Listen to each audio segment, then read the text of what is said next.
impeachment! Ang kailangan ng taong bayan ay solusyon sa krisis, hindi ang pamumulitika! Kaya mga kababayan, ngayong hapon na ito ay sama-sama tayo na magsama-sama sa nagkakaisang tinig hanggang matapos ang plenaryo. Aasapan namin nandito tayong lahat hanggang mamayang gabi. Sa ating mga tropang kapulisan, kami rin po sa aming hanay ay nakikiusap. Dalawa ay pagbigyan ninyo ang malaya at demokratikong pagpapahayag ng aming mga damdamin. Nandito kami hindi upang manggulo.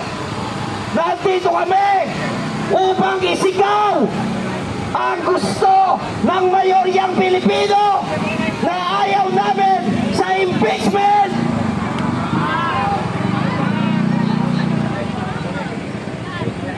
Imbis na ang inaatupag ng Kongresong ito ay solusyonan ang samot-saring problema na dulot ng laganap at patuloy na krisis.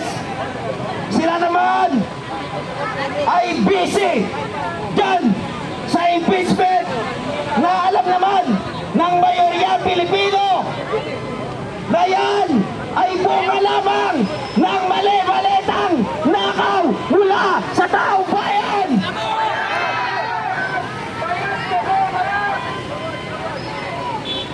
Mga kababayan,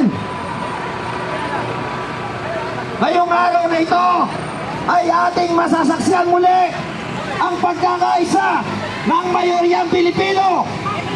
Ipaparinig natin sa mga demonyong ito na nasa Kongreso na tinagurian pa naman natin na ating mga representante.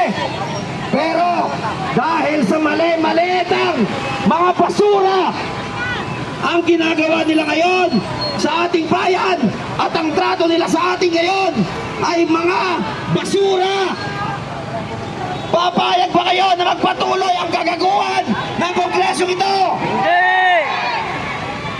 Papayag ba tayo na paglaruan ang ating konstitusyon? Hindi!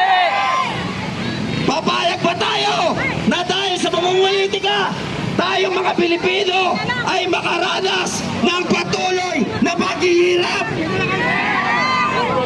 Kaya muli mga kababayan, manawagan pa tayo.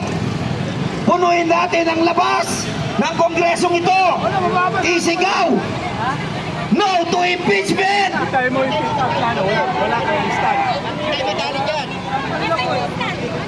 At ngayon mga kababayan, ibibigay ko naman sa aking kasama para sa pagpapatuloy ng programa ngayong araw na ito. Mabuhay ang sambayan ng Pilipino! Okay, magandang hapon. Maraming salamat po kasama Placido.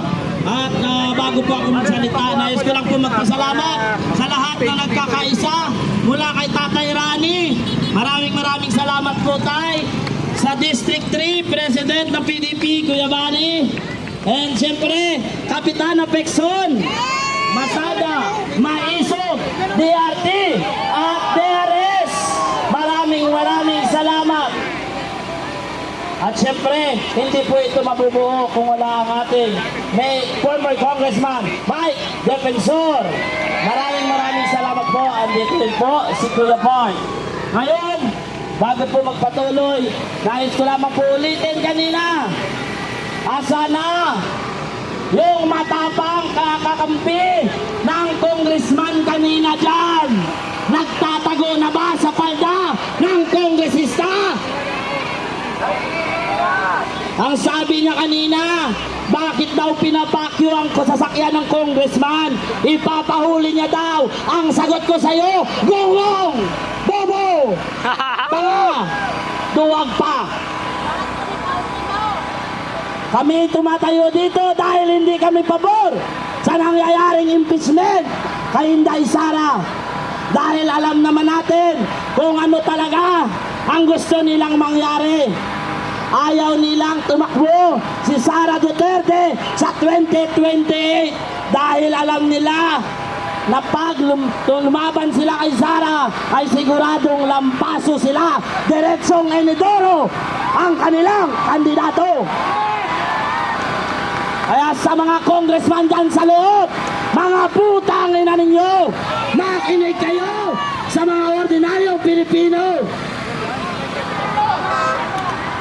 Ang mga ordinaryong Pilipino ang nagpapasahod sa inyo. Kaya makinig kayo.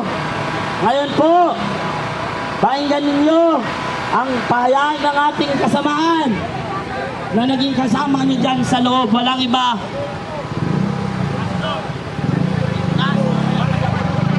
Okay. Kuya Park! Asan ka na? Murahin mo na sila.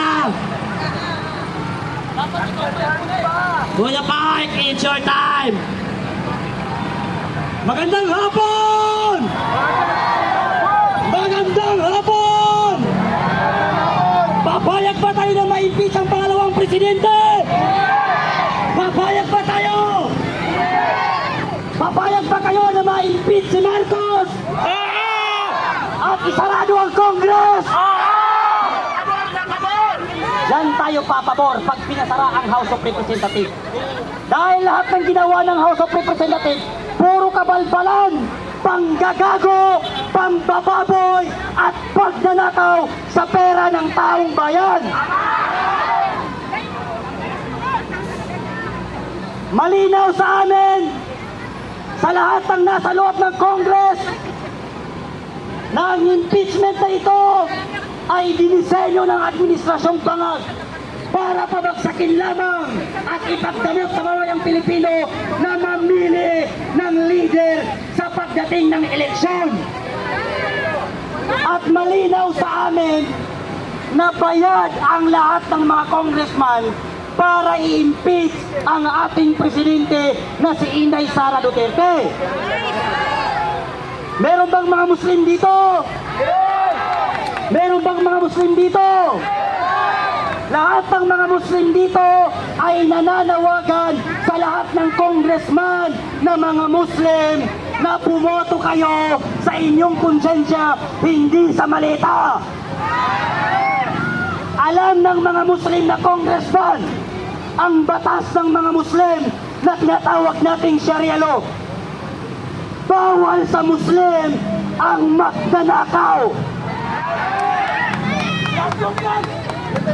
Pag ang Muslim nagnakaw, pinuputulan ng kamay. Tama ba mali? Tama ba mali?